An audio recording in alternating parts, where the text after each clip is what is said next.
तुम्हारी शख्सियत से सबक लेंगी ये नई नस्लें, वही पहुंचा है मंजिल पर जो अपने पांव चलता है। कुछ लोग डुबो देते हैं नाम तक खानदानों का, किसी के नाम से मशहूर होकर गांव चलता है। नमस्कार मित्रों, मैं कुमार आनंद और आप हैं लक्ष्य क्लासेस के डिजिटल प्लेटफॉर्म पर। मित्रों, सबसे महत्वपूर्ण विषय यह है कि हम जो कंपटीशन की तैयारी कर रहे हैं उस तैयारी में प्रश्नों का जो समावेश है, प्रश्नों की जो व्यवस्था है, किस प्रकार से प्रश्न आते हैं और किस प्रकार से पूछा जाता है। मित्रों, आज हम विषय वस्तु की इस कड़ी में एक महत्वपूर्ण विषय जिसके ऊपर चर्चा करने जा रहे हैं, उस विषय का नाम है रीजनिंग। प्रिय मित्रों, सामान्य किसी भी कंपटीशन में रीजनिंग से रिलेटेड जो सवाल आते हैं वो बहुत महत्वपूर्ण होते हैं। आज शब्दों की श्रृंखला में सबसे महत्वपूर्ण जो विषय अपन सीखने जा रहे हैं वो विषय है रीजनिंग। प्रिय मित्रों, वर्ल्ड, ये पूरी दुनिया शब्दों का खेल है और जिस व्यक्ति की शब्दों में जितनी बेहतरीन पकड़ है, जितनी अच्छी कमांड है, वो ही आज के दौर का विजेता है, साम्राज्य का अधिकारी है, अधिपति है। प्रिय मित्रों, सामान्य शब्दों में कहा भी गया है कि शब्दों से फतेह, शब्दों से शिकस्त, ये शब्द सिकंदर जबरदस्त। हम बात कर रहे हैं इन्हीं शब्दों की, शब्दों के समावेश की। हमारा जो टॉपिक है, हमारी जो विषय वस्तु है वह है रीजनिंग। प्रिय मित्रों, रीजनिंग के अंतर्गत एक शब्द आता है जिसका नाम है रीजन, और रीजन का शुद्ध अर्थ जो होता है वो होता है कारण। आप कारण स्पष्ट कर दीजिए, आपकी रीजनिंग स्पष्ट हो जाएगी। इट्स गेम ऑफ वर्ड, शब्दों का खेल। और जिस व्यक्ति की शब्दों में जितनी बेहतरीन कमांड होगी, जितनी बेहतरीन पकड़ होगी, वही आज के दौर का प्रतियोगिताओं का विजेता होगा। प्रिय मित्रों, आज हम जिस टॉपिक की चर्चा करने जा रहे हैं वह टॉपिक है एक सामान्य सा टॉपिक जो कि एग्जाम में अपना महत्वपूर्ण स्थान रखता है, और उस टॉपिक का नाम है रक्त संबंध। रक्त संबंध की जो अवधारणा है, रक्त संबंध, जैसा कि शब्दों से हमें पता लग रहा है, रक्त संबंध, रक्त का शाब्दिक अर्थ है खून और संबंध का अर्थ है रिश्ता। रक्त संबंध, खून का रिश्ता। मित्रों, यह जो खून का रिश्ता है यह हमारी व्यवहारिकता को दर्शाता है। व्यक्ति के अंदर जो गुण अवगुण होते हैं, उन गुणों और अवगुणों में जीन का भी विशेष महत्व होता है। प्रिय मित्रों, हमारा टॉपिक है रक्त संबंध। रक्त संबंध से पहले अपन बात करते हैं, हमारा जो सब्जेक्ट है रीजनिंग, इसके अंतर्गत कुछ शब्द हैं जिन शब्दों का हमको बेहतरीन तरीके से ज्ञान होना चाहिए। जैसे कि प्रिय मित्रों, मैं आपको बताना चाहूंगा लेकिन, किंतु, परंतु, और, जो कि, जबकि, केवल, मात्र, ओनली, से बड़ा, से छोटा, के बराबर, उतना ही बड़ा, जितना बड़ा कि, मध्य वाला, बीच वाला, पड़ोसी, के आगे, के पीछे, के ऊपर, के नीचे, के बाएं, के दाएं।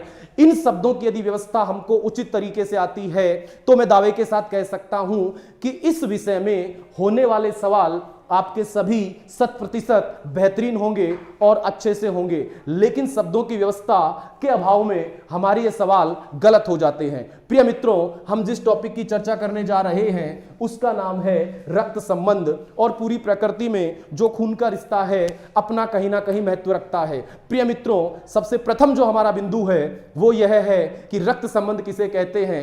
जरा ध्यान से सुनिएगा, वेरी वेरी इंपॉर्टेंट टॉपिक, रक्त संबंध। दो या दो से अधिक व्यक्तियों द्वारा संतान उत्पत्ति के लिए अपने पूर्वजों द्वारा बनाए गए मधुर वैवाहिक संबंध, रिश्ता संबंध या रक्त संबंध कहलाते हैं। प्रिय मित्रों, पुनः इस चीज को नोट किया जाए, रक्त संबंध दो या दो से अधिक व्यक्तियों द्वारा संतान उत्पत्ति के लिए अपने पूर्वजों द्वारा बनाए गए मधुर संबंध या मधुर वैवाहिक संबंध रक्त संबंध कहलाते हैं। रक्त संबंध के अंतर्गत सबसे इंपॉर्टेंट जो कंडीशन होती है वह यह होती है कि रक्त संबंध कितने प्रकार के होते हैं। रक्त संबंध कितने प्रकार के होते हैं? तो प्रिय मित्रों, रक्त संबंध की अवधारणा के संदर्भ में सबसे प्रथम जो बिंदु है वह यह है कि रक्त संबंध दो प्रकार के होते हैं। प्रथम जो होता है सेम रिलेशन, और दूसरा जो होता है अपोजिट रिलेशन। सेम का शाब्दिक अर्थ है समान रिश्ता और अपोजिट का शाब्दिक अर्थ है विपरीत रिश्ता। समान यानी कि सम, जिसका मैं जो लगने वाला हूं सामने वाला भी मेरा वो ही लगेगा। सेम रिलेशन, जैसे कि एक व्यक्ति पुरुष है और वह किसी का भाई है और सामने वाला भी पुरुष है, तो वह भी उसका भाई होगा, और दोनों के जो रिलेशन होंगे भाई भाई होंगे। तो दो प्रकार के रिलेशनों की यहां पे अवधारणा दी गई है। प्रथम जो रिलेशन है वह है सेम, और दूसरा है अपोजिट। अपोजिट का शाब्दिक अर्थ है विपरीत रिश्ता। तो प्रथम है समान रिश्ता। समान रिश्ता के अंतर्गत कि प्रथम व्यक्ति दूसरे व्यक्ति का जो लगेगा, दूसरा व्यक्ति उसका वह नहीं लगेगा। तो यहां पर जो रिलेशन की बात की गई है, दो प्रकार के रिलेशन है। प्रथम है सेम, समान रिश्ता, जैसे कि भाई भाई, बहन बहन, साडू साडू, समधी समधी, समधन समधन। ये सेम रिलेशन है कि प्रथम व्यक्ति दूसरे का जो लगेगा, दूसरा व्यक्ति भी प्रथम व्यक्ति का सेम ही लगेगा। और दूसरा जो रिलेशन में बात की गई है प्रिय मित्रों, वो होते हैं अपोजिट रिलेशन। जैसे कि प्रथम व्यक्ति किसी का पति लगता है तो द्वितीय व्यक्ति सामने वाले की पत्नी लगेगी, इसे कहते हैं अपोजिट रिलेशन। तो यहां पर दो प्रकार के संबंधों की चर्चा की गई है। प्रथम है समान रिश्ता और दूसरा है विपरीत रिश्ता। ये जो दोनों रिश्ते हैं और रिश्ते से संबंधित जो प्रश्न है हमारे एग्जाम के दृष्टिकोण से बड़े ही महत्वपूर्ण होते हैं, जो कि हमसे पूछे जाते हैं। तो प्रिय मित्रों, हम जिस चीज की चर्चा कर रहे हैं वह टॉपिक है रक्त संबंध। तो रक्त संबंध किसे कहते हैं? दो या दो से अधिक व्यक्तियों द्वारा, दो या दो से अधिक व्यक्तियों द्वारा संतान उत्पत्ति के लिए दो या दो से अधिक व्यक्तियों द्वारा संतान उत्पत्ति के लिए अपने पूर्वजों द्वारा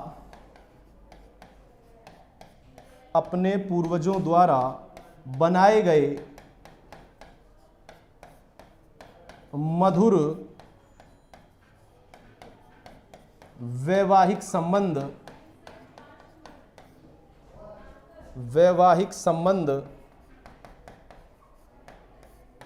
रक्त संबंध कहलाते हैं।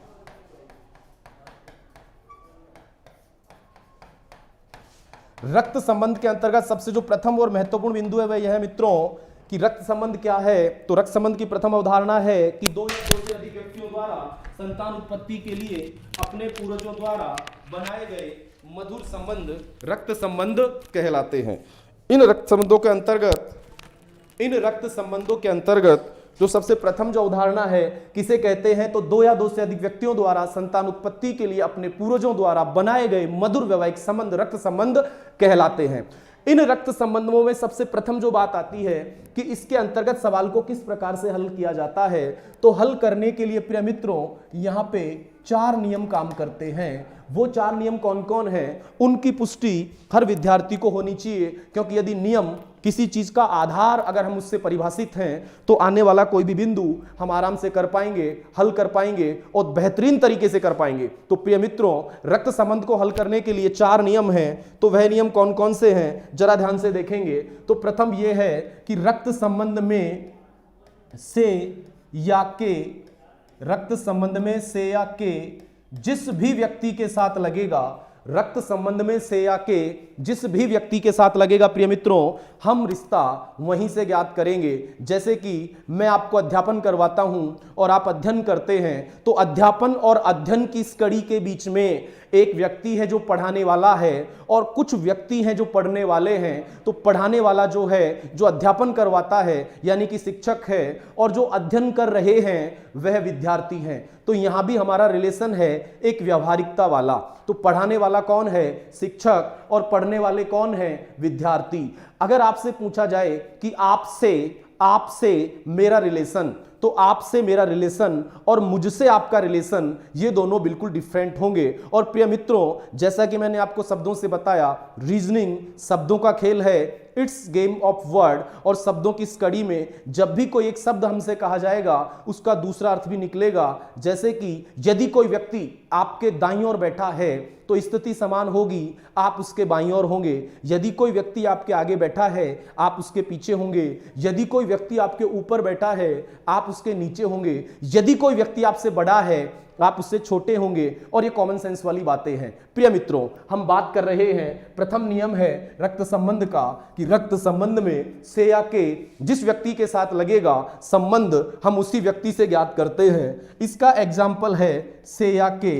तो इसका एग्जाम्पल मैंने आपको दिया कि आपसे मेरा रिलेशन, तो आपसे मेरा रिलेशन यहां पर बनता है मैं हूं आपका गुरु, और आपसे मेरा रिलेशन जो बन रहा है मैं हूं आपका गुरु, और मुझसे आपका रिलेशन तो आप हैं मेरे विद्यार्थी। तो से या के की अवधारणा हमको अच्छे तरीके से स्पष्ट होनी चाहिए, अच्छे तरीके से आनी चाहिए, और जब अच्छे तरीके से आएगी तो ही हम एग्जाम में इस विषय वस्तु को बेहतरीन तरीके से प्रेजेंट कर सकते हैं। और प्रिय मित्रों, जैसा कि आप सभी जानते हैं, वर्तमान जो दौर है, वर्तमान दौर है, जिस व्यक्ति की शास्त्रों में बेहतरीन पकड़ होगी वही व्यक्ति आज के दौर का योद्धा होगा।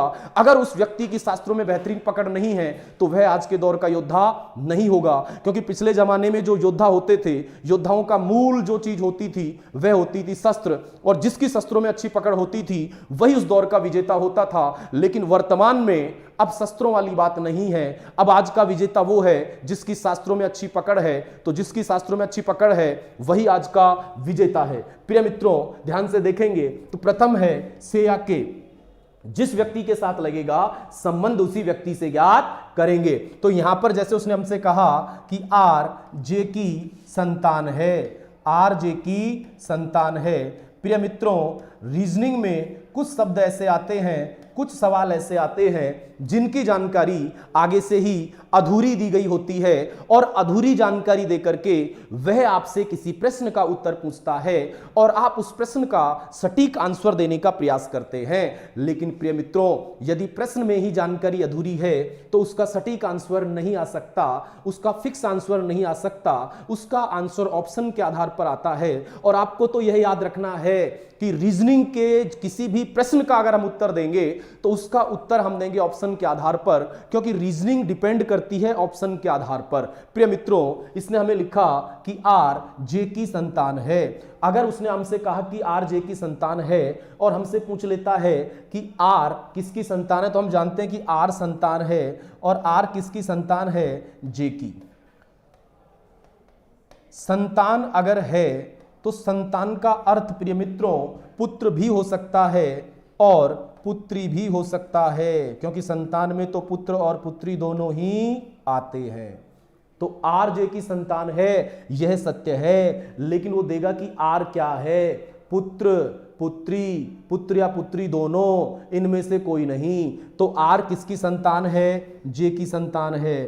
तो आर से जे का संबंध हमने ये तो बना दिया, और आपसे यहां पे पूछेगा आर से जे का क्या संबंध होगा, या आर से जे का संबंध। तो प्रिय मित्रों, जब हम यहां पर संबंध लिखेंगे आर से जे का, आर से जे का, तो हम जानते हैं जे से आर, आर का संबंध है पुत्र या पुत्री, क्योंकि आर किसकी संतान है, जे की संतान है।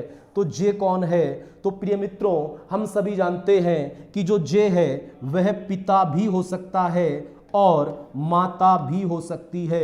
लेकिन प्रिय मित्रों, हम स्पष्ट नहीं कह सकते कि पिता ही होगा, और हम यह भी नहीं कह सकते कि माता ही होगी, लेकिन यह करेक्ट कह सकते हैं पिता या माता, इनमें से कोई एक होना जरूरी है, फिक्स है, होना है।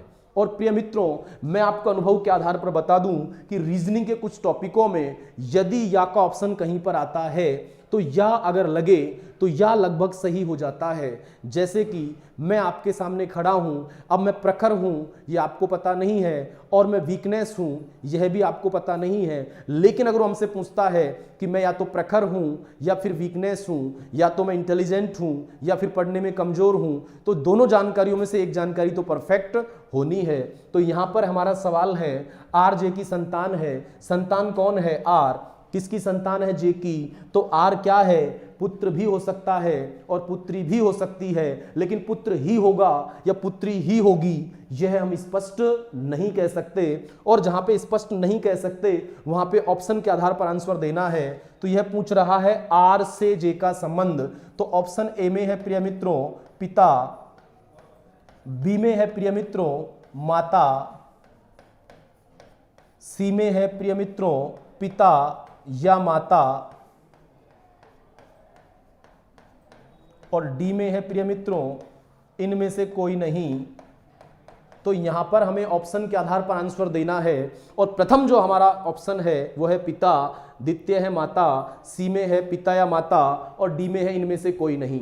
तो आर से जे का संबंध, क्योंकि आर क्या है, संतान है, तो जे क्या है, पिता भी हो सकता है और माता भी हो सकता है या हो सकती है। तो आंसर में क्या आएगा, पिता या माता। वेरी वेरी इंपॉर्टेंट क्वेश्चन दोस्तों। प्रथम जो हमारा नियम है इसके अंतर्गत ये है कि से या के, रक्त संबंध में से या के जिस व्यक्ति के साथ लगे संबंध उसी व्यक्ति से ज्ञात करते हैं, उसी व्यक्ति से ज्ञात करते हैं, उसी व्यक्ति से ज्ञात करते हैं। यह हमारा प्रथम नियम था प्रिय मित्रों। अगला जो हमारा नियम यहां पर आता है इस कड़ी में, इसी श्रृंखला में, दूसरा नियम है प्रिय मित्रों कि रक्त संबंध के अंतर्गत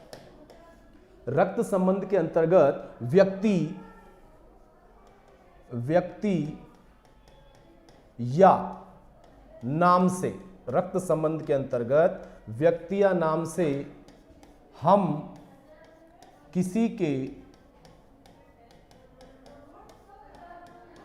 लिंग का निर्धारण नहीं कर सकते हैं। रक्त संबंध में व्यक्ति या नाम से हम किसी के लिंग का निर्धारण नहीं कर सकते हैं। प्रिय मित्रों, हमारा जो ये है दूसरा नियम है, यह कह रहा है कि रक्त संबंध में व्यक्ति या नाम से हम किसी के लिंग का निर्धारण नहीं कर सकते हैं। जैसे कि यहां पर एक शब्द आता है व्यक्ति, तो व्यक्ति शब्द पुरुष के लिए भी प्रयोग में लिया जा सकता है और महिला के लिए भी व्यक्ति शब्द का प्रयोग किया जा सकता है, क्योंकि व्यक्ति शब्द पुल्लिंग का शब्द भी नहीं कह सकते और व्यक्ति शब्द स्त्रीलिंग का शब्द नहीं कह सकते, लेकिन व्यक्ति शब्द उभयलिंग का शब्द हो सकता है, यानी कि वह दोनों लिंगों में बराबर रूप से प्रयोग में लिया जाता है। प्रिय मित्रों, तो व्यक्ति या नाम से हम किसी के लिंग का निर्धारण नहीं कर सकते। जैसे एक अब सवाल आता है कि संतोष ने संतोष से कहा, तो यह क्या है, नाम, और यह एक ऐसा नाम है मित्रों, यह पुरुषों का भी होता है और महिलाओं का भी होता है। तो मेरे कहने का जो शाब्दिक अर्थ है वो ये है कि रक्त संबंध के अंतर्गत व्यक्ति या नाम से हम किसी के लिंग का स्पष्ट निर्धारण नहीं कर सकते हैं। वेरी वेरी इंपॉर्टेंट, बहुत महत्वपूर्ण जानकारी है प्रिय मित्रों। दूसरा नियम है कि रक्त संबंध में व्यक्ति या नाम से हम किसी के लिंग का निर्धारण नहीं कर सकते हैं। उसके बाद में अगला जो नियम यहां पे आता है प्रिय मित्रों, वह अगला नियम है कि रक्त संबंध में तीसरा जो हमारा यहां पर नियम आता है प्रिय मित्रों, तीसरा नियम यह है कि रक्त संबंध में यदि मैं किसी व्यक्ति की ओर इशारा करता हूं तो इशारा यानी कि नैनों से किए जाते हैं। तो रक्त संबंध में जब मैं किसी व्यक्ति की ओर इशारा करता हूं, तो जब भी मैं किसी व्यक्ति की ओर इशारा करूंगा तो वह व्यक्ति दूसरा ही होगा, लेकिन यदि मैं किसी तस्वीर की ओर इशारा करता हूं तो वह तस्वीर मेरी स्वयं की भी हो सकती है। वेरी वेरी इंपॉर्टेंट, बहुत महत्वपूर्ण जानकारी है प्रिय मित्रों। तो रक्त संबंध में यदि मैं किसी व्यक्ति की ओर इशारा करता हूं तो वह व्यक्ति दूसरा ही होगा, लेकिन यदि मैं किसी तस्वीर की ओर इशारा करता हूं तो सामने दिखने वाली तस्वीर मेरी स्वयं की भी हो सकती है। प्रिय मित्रों, तो हमको इस चीज को ध्यान देना है और समझना है। तो तीसरा नियम है इसका कि रक्त संबंध में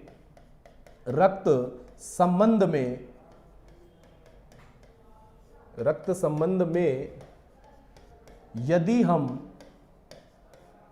हम किसी व्यक्ति की ओर इशारा करते हैं, रक्त संबंध में यदि हम किसी व्यक्ति की ओर इशारा करते हैं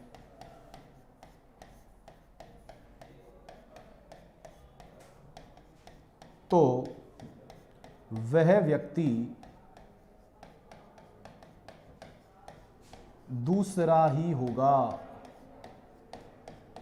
वेरी वेरी इंपॉर्टेंट, बहुत महत्वपूर्ण जानकारी है प्रिय मित्रों कि रक्त संबंध में यदि हम किसी व्यक्ति की ओर इशारा करते हैं तो वह व्यक्ति दूसरा होगा, दूसरा ही होगा और दूसरा ही होना है। लेकिन यदि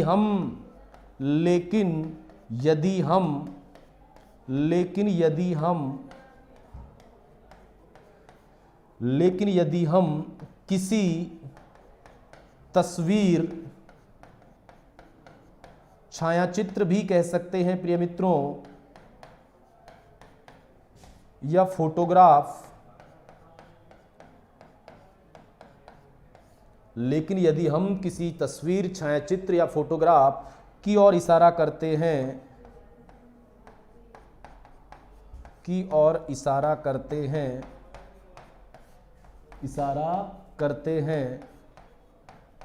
तो वह हमारी स्वयं की भी हो सकती है। बहुत महत्वपूर्ण जानकारी है कि रक्त संबंध में यदि हम किसी व्यक्ति की ओर इशारा करते हैं तो वह व्यक्ति दूसरा ही होगा, लेकिन यदि हम किसी तस्वीर, छायाचित्र या फोटोग्राफ, एक ही बात है, की ओर इशारा करते हैं तो वह हमारी स्वयं की भी हो सकती है। इन जानकारियों के आधार पर ही पूरे टॉपिक का वर्गीकरण है, पूरे टॉपिक का आधार है। अगर ये जानकारी आपकी स्पष्ट है प्रिय मित्रों, तो आपको इस टॉपिक में किसी प्रकार की त्रुटि या गलती नहीं होने वाली है। लेकिन यदि आपकी जानकारी कंठस्थ नहीं है तो यहां पर आपका प्रश्न गलत भी हो सकता है। और शब्दार्थ में हमको ये पता होना चाहिए कि इसके 3 नियम तो ये हो चुके हैं। प्रथम नियम था कि रक्त संबंध में, पहला नियम इसका था प्रिय मित्रों कि रक्त संबंध का जो आधार है, रक्त संबंध की जो स्थिति है, रक्त संबंध को कैसे समझना है, तो पहला नियम था शब्दों का एक समागम था। और शब्दों के समागम में कुछ शब्द और भी हैं, जैसे कि मैं पुनः आपको दोहरान करूंगा।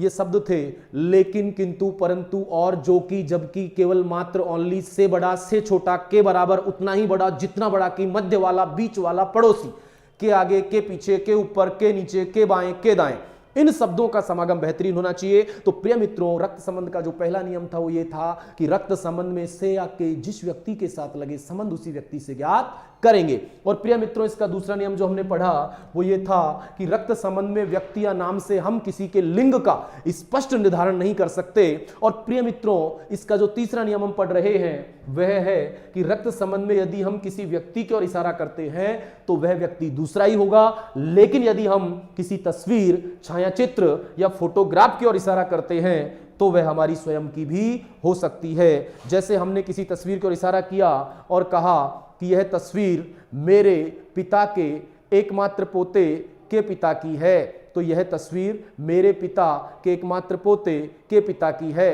तो मेरे पिता का एकमात्र पोता का पिता कौन है, तो वहां पर कौन आएगा? स्वयं। तो तस्वीर किसकी है? मेरी स्वयं की है। और यह जानकारी हमको स्पष्ट होनी चाहिए कि यदि हम किसी व्यक्ति की ओर इशारा करते हैं तो वह व्यक्ति दूसरा भी हो सकता है, लेकिन यदि किसी तस्वीर की ओर इशारा करते हैं तो तस्वीर हमारी स्वयं की भी हो सकती है। अगली जानकारी जो इसमें आती है प्रिय मित्रों, वह आती है रक्त संबंध की चौथा जो नियम है इसके अंतर्गत, और नियम के आधार पर ही यह पूरा टॉपिक स्तर है।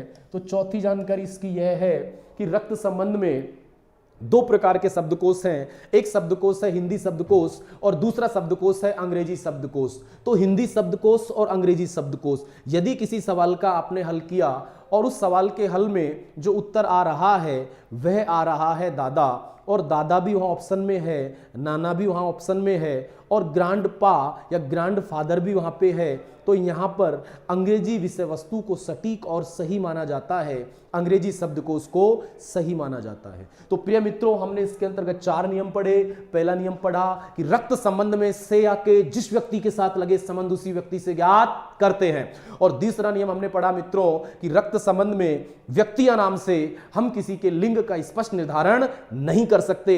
और तीसरा नियम जो हमने पढ़ा प्रिय मित्रों वह यह पढ़ा कि रक्त संबंध में तीसरी जानकारी जो हमने पढ़ी कि रक्त संबंध के अंतर्गत यदि हम किसी व्यक्ति की ओर इशारा करते हैं तो वह व्यक्ति दूसरा ही होगा, लेकिन यदि हम किसी तस्वीर की ओर इशारा करते हैं, फोटोग्राफ की ओर इशारा करते हैं, छायाचित्र की ओर इशारा करते हैं या इशारा करते हैं तो वह हमारी स्वयं की भी हो सकती है। प्रिय मित्रों, भारतीय कानून में इशारे करने को अपराध भी कहा गया है, जैसे कि देखना, देखते रहना और घूर के देखना। इसमें कानूनी प्रावधान, कानूनी धाराएं शुरू हो जाती हैं, लेकिन रिलेशन के अंतर्गत आपको इसे हल करना है इशारा करना। यदि मैं किसी व्यक्ति की ओर इशारा करता हूं तो वह व्यक्ति दूसरा ही होगा, लेकिन यदि किसी तस्वीर की ओर इशारा करता हूं तो वह तस्वीर मेरी स्वयं की भी हो सकती है। प्रिय मित्रों, अब इसके बाद में अगली जो अपन जानकारी यहां पे पढ़ेंगे, बहुत महत्वपूर्ण जानकारी जिसकी है, तो यहां पे अपन कहते हैं कि ये जो स्थितियां हैं, इन स्थितियों को किस प्रकार से समझा जाता है। तो प्रिय मित्रों, हमें इस टॉपिक के ज्ञान के लिए सबसे पहले हमारी व्यवहारिकता और हमारे व्यवहार के अंतर्गत हमारे रिश्तों का ज्ञान होना चाहिए, और हमारे रिश्तों के अंतर्गत हमारी जो पीढ़ियां हैं, हमारी जो कुछ पीढ़ियां हैं, उन पीढ़ियों का हमें ज्ञान होना चाहिए। तो हमारी पीढ़ियों के ज्ञान के अंतर्गत जो हम बात कर रहे हैं, तो सबसे प्रथम जो आती है वो आती है हमारी स्वयं की पीढ़ी। हमें हमारी पीढ़ी का ज्ञान होना चाहिए, और हमारी पीढ़ी में कौन कौन से रिश्ते आते हैं, उन सब रिश्तों का ज्ञान होना चाहिए। प्रिय मित्रों, मैं पुनः आपको बता दूं कि यहां पे दोनों शब्दकोश बराबर काम में आएंगे, प्रथम शब्दकोश हिंदी भी और द्वितीय शब्दकोश अंग्रेजी भी, लेकिन यहां पे हमारी दोनों शब्दकोशों पे बराबर कमांड होनी चाहिए कि किसको अंग्रेजी में क्या कहते हैं। प्रिय मित्रों, तो सबसे पहले अपन बात करते हैं हमारी स्वयं की पीढ़ी। हमारी स्वयं की पीढ़ी, हमें हमारी स्वयं की पीढ़ी के पूरे रिश्तों का ज्ञान होना चाहिए। अगर हमें रिश्तों का ज्ञान बेहतरीन तरीके से है तो रक्त संबंध में पूछे जाने वाला कोई भी प्रश्न हमारा गलत नहीं होगा। प्रिय मित्रों, हम जिस टॉपिक की चर्चा कर रहे हैं उस टॉपिक का नाम है रक्त संबंध, और रक्त संबंध के संदर्भ में जो हम पढ़ रहे हैं वो पढ़ रहे हैं स्वयं की पीढ़ी का ज्ञान। प्रिय मित्रों, एग्जाम में जो प्रश्न पूछे जाते हैं, एग्जाम में जो क्वेश्चन पूछे जाते हैं, उन क्वेश्चनों में वो आपसे कहता है कि स्वयं को महिला आधार मानते हुए या स्वयं को पुरुष आधार मानते हुए, तो हमें स्वयं को महिला भी मानना है और पुरुष भी मानना है एग्जाम में सवाल के आधार पर। और यदि आपके द्वारा उस सवाल को फॉलो नहीं किया गया तो प्रिय मित्रों, आपका आंसर गलत होगा। और हमारा उद्देश्य, हमारा जो लक्ष्य है वह सिर्फ एक है कि एग्जाम को फाइट करना। हम कितनी भी तैयारी कर लें, कितना भी पढ़ लें, किसी प्रकार से भी पढ़ लें, अंत में हमसे सिर्फ एक बात पूछी जाती है कि परिणाम क्या रहा, क्योंकि परिणाम ही हमारी पूरी तैयारी का साक्षी है। तो प्रिय मित्रों, हम बात कर रहे हैं स्वयं की पीढ़ी की। तो स्वयं की पीढ़ी के कौन कौन से रिश्ते हैं वो हमें ज्ञात होने चाहिए, हमें ज्ञान होना चाहिए। तो सबसे पहले अपन जो आधार मानते हैं वो आधार मानते हैं स्वयं को, और स्वयं से हमारी पीढ़ी के पूरे रिश्ते शुरू होते हैं। तो हमारी स्वयं की पीढ़ी के कौन कौन से रिश्ते हैं वो पूरे रिश्ते हमें आने चाहिए। तो प्रिय मित्रों, स्वयं की पीढ़ी का सबसे पहले जब हमारा जन्म हुआ, तो हमारा जन्म जब हुआ तो हमारे जन्म के अंतर्गत सबसे प्रथम जो लोग जिन्होंने हमें जन्म दिया वो हमारे माता पिता थे। लेकिन प्रिय मित्रों, हमारे माता पिता हमारी पीढ़ी में नहीं आते हैं, क्योंकि माता पिता की पीढ़ी हमसे एक पीढ़ी पहले है। तो हमारे जो माता पिता हैं वो हमारी पीढ़ी में नहीं है। हमें केवल अपनी पीढ़ी के रिश्तों के ज्ञान के बारे में बताना है। मैंने जब भी किसी विद्यार्थी से स्वयं की पीढ़ी के बारे में पूछा और मैंने 10 रिश्तों के बारे में पूछा, तो कोई भी विद्यार्थी इतने रिलेशन नहीं बता पाया हमारी पीढ़ी के रिश्ते कौन कौन से हैं। तो हमारी पीढ़ी के रिश्ते हमें ज्ञात होना परम आवश्यक है। प्रिय मित्रों, ध्यान से देखेंगे तो हम बात कर रहे हैं स्वयं की पीढ़ी के। सबसे पहले अपन स्वयं को आधार मानेंगे पुरुष, क्योंकि यहां पे एग्जाम में जो सवाल पूछा जाता है वो स्वयं को पुरुष और महिला दोनों प्रकार से आधार मान के पूछा जाता है। तो प्रिय मित्रों, अपन स्वयं को मानते हैं पुरुष। तो जब हमारा जन्म हुआ तो हमारे साथ साथ हमारे समकक्ष एक थे जो भी पुरुष थे, और वो कौन थे, वो थे हमारे भाई। तो ये जो भाई थे ये किसकी पीढ़ी में थे, हमारी ही पीढ़ी में थे। तो स्वयं की पीढ़ी का प्रथम रिलेशन है आप स्वयं, और स्वयं के बाद है आपके भाई, और भाई के बाद जो आपका रिलेशन था आपकी पीढ़ी में वो थी आपकी बहन। तो हमारी पीढ़ी के कौन कौन से रिश्ते हैं, उसमें सबसे प्रथम जो है वो है हमारा भाई, और उसके बाद जो है वो है हमारी बहन। प्रिय मित्रों, जब भाई का विवाह किया तो एक नया व्यक्तित्व आपके घर में पधारा, और वो था भाभी। उसके बाद में आपकी बहन का जब विवाह हुआ, तो बहन का जब विवाह हुआ तो नया व्यक्तित्व जो आपके घर में पधारा वो थे आपके जीजा जी।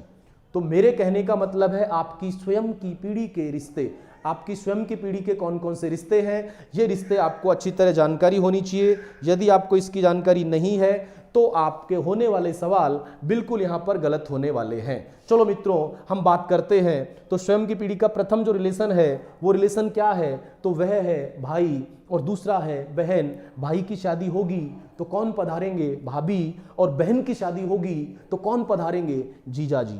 अब उसके बाद में हमारी पीढ़ी के रिलेशन। अब रिलेशन को दोनों प्रकार से अपन को देखना है, इंग्लिश में भी और हिंदी में भी। अपन ने जब देखा कि भाई जो है वो हमारे ब्रदर हैं और जो बहन है वो सिस्टर है, जो भाभी है वो कौन है? तो भाभी को अपन सिस्टर इन लॉ शब्द का प्रयोग कर सकते हैं और जीजा के लिए अपन ब्रदर इन लॉ शब्द का प्रयोग भी कर सकते हैं। फिर उसके बाद में हमारे रिलेशन है तो हमारी स्वयं की पीढ़ी में आते हैं चचेरा, ममेरा, चचेरा, ममेरा, फूपेरा और अंतिम चरण में यहां पे आता है प्रिय मित्रों मौसेरा।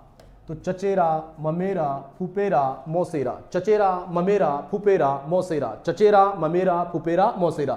तो ये हमारी स्वयं की पीढ़ी के रिश्ते हैं। लेकिन ये कौन है? चचेरा, ममेरा, फुपेरा, मौसेरा, भाई। चचेरा, ममेरा, फुपेरा, मौसेरा, भाई। और उसके बाद में फिर अगला इसी में रिलेशन है हमारा चचेरी, ममेरी, फुपेरी और अंत में इसमें मौसेरी। ये है बहन। ये सब हमारी स्वयं की पीढ़ी के रिश्ते ही हैं। एक बार पुनः आप नोट करेंगे, पुनः समझने का प्रयास करेंगे। चचेरा, ममेरा, फुपेरा, मौसेरा, चचेरी, ममेरी, फुपेरी, मौसेरी, भाई, बहन। तो यहां पर जो शब्दों का प्रयोग अपन कर रहे हैं प्रिय मित्रों, अंग्रेजी शब्दकोश में इन शब्दों के लिए एक ही शब्द का प्रयोग किया जाएगा और वो शब्द है कजिन या कजन शब्द का प्रयोग किया जाएगा, क्योंकि अंग्रेजी शब्दकोश हिंदी शब्दकोश से बहुत सीमित है और हिंदी शब्दकोश बहुत विस्तृत है। तो सीमित शब्दकोश इंग्लिश है और इंग्लिश में इन 8 शब्दों के लिए, इन 8 रिलेशनों के लिए केवल एक ही शब्द प्रयोग किया जाएगा और उसे कहा जाएगा कजिन। तो प्रिय मित्रों आगे अपन बात करते हैं। यहां पर हमारा पहला रिलेशन भाई, बहन, भाभी, जीजा, चचेरा, ममेरा, फुपेरा, मौसेरा, चचेरी, ममेरी, फुपेरी, मौसेरी। अब उसके बाद में हमारी पीढ़ी के और रिश्ते हैं। तो और रिश्तों में सबसे पहले आता है आपका विवाह हुआ तो आपके विवाह के बाद आपके घर में एक नए मेहमान का आगमन हुआ, जिसे आप अर्धांगिनी या पत्नी के रूप में भी जान सकते हैं। तो ये आपकी पत्नी आई और आपकी पत्नी के आप क्या हैं? पति हैं। ये दोनों बिल्कुल अपोजिट रिलेशन है। तो इन रिलेशनों के बारे में बात की गई है कि रिलेशन 2 प्रकार के होते हैं प्रिय मित्रों। एक जो रिलेशन होता है हमारा वह होता है सेम रिलेशन। सेम का शाब्दिक अर्थ होता है प्रिय मित्रों समान रिश्ता। मैं जिसका जो लगने वाला हूं सामने वाला भी मेरा वो ही लगेगा। ये हो गया समान रिश्ता। जैसे कि मैं किसी का भाई हूं और सामने वाला भी पुरुष है और वो भी मेरे ही पिता की संतान है, तो हम दोनों का होने वाला रिश्ता भाई भाई। तो यहाँ पर 2 प्रकार के रिलेशन हैं। एक रिलेशन है प्रिय मित्रों सेम और दूसरा रिलेशन है प्रिय मित्रों अपोजिट रिलेशन। तो सेम का शाब्दिक अर्थ है समान रिश्ता और अपोजिट का शाब्दिक अर्थ है विपरीत रिश्ता। तो समान रिश्तों में सबसे पहले जो आता है प्रिय मित्रों जो आप पढ़ रहे हैं वो है भाई भाई, ये समान रिश्ता है। उसी प्रकार से दूसरा इसमें है बहन बहन, ये भी समान रिश्तों में है। उसके बाद में तीसरा जो रिलेशन आएगा उसकी अपन चर्चा करेंगे कि समान रिश्ते में तीसरा रिलेशन कौन सा आएगा। अपोजिट की बात करें तो यहाँ पर आपका विवाह हुआ तो नए मेहमान का आगमन हुआ, तो अपोजिट में होता है एक हो गया पति और एक हो गई पत्नी, यानी कि जिसका मैं जो लगूंगा सामने वाला मेरा वो नहीं लगने वाला है। चलो मित्र अपन बात करते हैं। तो यहाँ पर एक रिलेशन हो गया सेम यानी कि समान रिश्ता और दूसरा हो गया अपोजिट यानी कि विपरीत रिश्ता, और इन दोनों पे हमारी बेहतरीन कमांड होनी चाहिए ताकि अपन अच्छे तरीके से इसको सीख पाएं, अच्छे तरीके से प्रेजेंट कर पाएं, अच्छे तरीके से लिख पाएं। प्रिय मित्रों ध्यान से सुनेंगे, पुनः एक बार देख लेते हैं। हम बात कर रहे हैं स्वयं की पीढ़ी की, तो स्वयं की पीढ़ी में अभी 1-2 रिलेशन और हैं जिनको और अपन देख लेते हैं। तो पत्नी से आपका विवाह हुआ, पत्नी की अगर कोई छोटी बहन है तो वो आपकी क्या लगेगी? साली लगेगी, और अगर बड़ी बहन है तो वो आपकी क्या लगेगी?